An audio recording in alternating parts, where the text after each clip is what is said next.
સુરતના ring road વિસ્તાર ખાતે યોજાયેલી 148મી જગન્નાથ રથયાત્રામાં લાખો શ્રદ્ધાળુઓ ઉમટી પડ્યા હતા.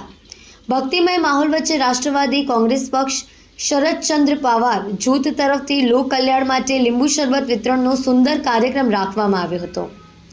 આ પ્રસંગે પ્રદેશ પ્રભારી ઇકબાલભાઈ મલિક, સુરત શહેર પ્રમુખ સાગરભાઈ સોનવણે, સુરત શહેર યુવા પ્રમુખ યેઝાઝભાઈ મિસ્ત્રી, સુરત શહેર ઉપપ્રમુખ રાજુભાઈ પાટીલ, સુરત શહેર મહામંત્રી રાહુલભાઈ રાવલ, સુરત શહેર કારોબારી મંત્રી માધવભાઈ અંબોરે, સુરત શહેર કાર્યાલય ઇન્ચાર્જ મહેશભાઈ પાટીલ, સુરત શહેર ઉપપ્રમુખ રાકેશભાઈ દેવરે ખાસ ઉપસ્થિત રહ્યા હતા.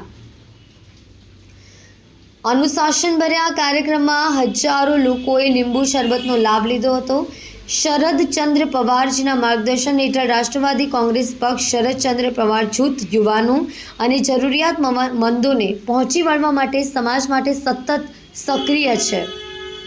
આ ઉપરાંત રથ પર શ્રી જગન્નાથજીને પુષ્પહાર પણ અર્પણ કરવામાં આવ્યા હતા, જે ભક્તિ અને સમર્પણની ભાવનાનું પ્રતીક બન્યું છે. આવા લોકહિતના કાર્યક્રમો દ્વારા એનસીપી એસપી જમીની સ્તરે પણ લોકોના દિલમાં જગ્યા બનાવી રહી છે.